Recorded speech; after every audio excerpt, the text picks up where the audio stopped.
Salut vous! Aujourd'hui une vidéo un peu plus posée, assise, vous l'avez vu dans le titre, c'est le deuxième, prenez soin de vos proches. Aujourd'hui je vous parle de la dépression postpartum. Je pense que comme moi, la plupart d'entre vous n'ont jamais entendu ce mot-là de leur vie. Pour vous donner un petit indice, je vais vous donner l'autre nom de cette maladie, la dépression postnatale. Comme son nom l'indique, il s'agit de la dépression qui survient après avoir donné naissance. Je vais d'abord commencer par vous donner quelques chiffres assez étonnants, parce que oui, cette maladie est inconnue du grand public, pourtant elle touche jusqu'à 7% des femmes et quasiment 4% des hommes. Enfin, seulement si on compte les dépressions sévères, parce qu'en ajoutant les dépressions légères, on arrive à un taux de prévalence de quasiment 19%.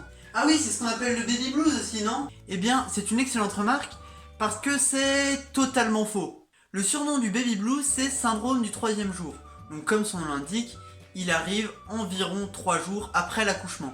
Les syndromes, vous les connaissez, il peut y avoir fatigue, irritabilité, saute d'humeur, anxiété, mais ces syndromes-là, ils s'arrêtent après quelques heures, voire 15 jours au maximum.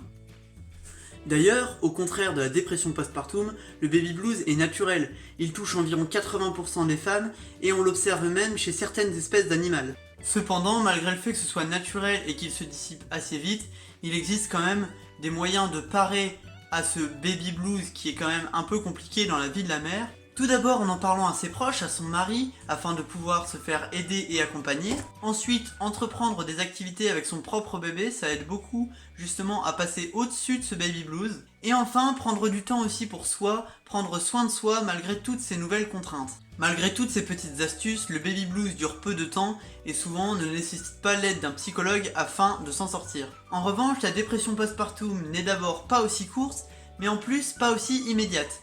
En effet, elle n'arrive pas tout de suite après l'accouchement. Le pic de dépression postpartum se trouve environ à 3 mois après l'accouchement. Les causes de cette pathologie sont multiples. D'abord physiologiques. On peut ressentir une certaine fatigue, une certaine angoisse à l'idée d'avoir un nouvel enfant, ce qui peut engendrer ou au moins aider à entrer dans la dépression postpartum. Ensuite, elles peuvent être liées au changement de vie. En effet, l'arrivée d'un enfant, vous vous en doutez, modifie drastiquement les habitudes de vie. Et ces changements de vie, ajoutés aux causes physiologiques, peuvent engendrer une sensation de dépassement, l'impression de ne pas être à la hauteur, ou alors une sensation de contrainte, de ne plus pouvoir vivre les mêmes choses qu'avant.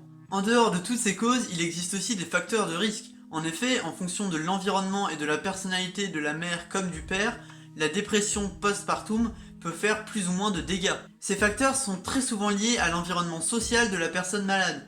Peu de soutien social auprès de ses proches et de ses amis, des complications dans leur vie conjugale, le vécu d'événements stressants au même moment, et aussi une faible estime de soi qui peut aider à décompenser, c'est-à-dire entrer dans la pathologie. Je vous fais la conclusion debout, vous aurez compris dans cette vidéo que la dépression postpartum est une vraie pathologie et qu'elle est bien plus grave qu'un simple baby blues. Puisqu'en effet, elle peut avoir de gros dégâts sur la mère, mais aussi sur l'enfant qui n'est pas à oublier dans l'histoire. Toutes ces complications dans la vie de la mère vont avoir un impact sur le développement de l'enfant, qui sera soit incomplet, soit un peu bancal. Et enfin, dernière chose, oui, les femmes sont plus touchées, et il faut y faire très attention, mais n'oublions tout de même pas les pères de famille, qui eux aussi vivent cette pathologie, et qui sont très souvent moins bien soutenus, car ils n'ont pas porté l'enfant, ils n'ont pas accouché, et sont donc considérés moins à risque que la mère. Voilà, cette vidéo me tenait à cœur parce que c'est une maladie qu'on connaît très peu, trop peu. Moi-même qui lis des bouquins de psycho, j'en avais jamais entendu parler jusqu'à il y a 2 mois seulement. Donc c'est important pour moi de partager ça avec vous, même si je sais que mon public est assez jeune. Si vous avez une sœur ou un frère qui attend un enfant, ou si vous avez des projets d'enfant avec votre conjoint, pensez-y et surtout n'hésitez pas à vous faire aider si jamais ça vous arrive. Il est important de ne jamais rester seul, je vous le dis toujours, et vraiment pensez-y.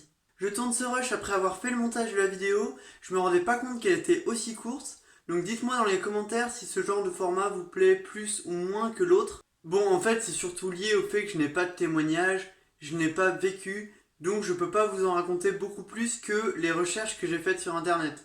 Donc vous me dites dans les commentaires ce que vous pensez de ce genre de format beaucoup plus court. J'espère que cette vidéo vous aura plu, maintenant on se retrouve bientôt pour un nouveau Prenez soin de vos proches.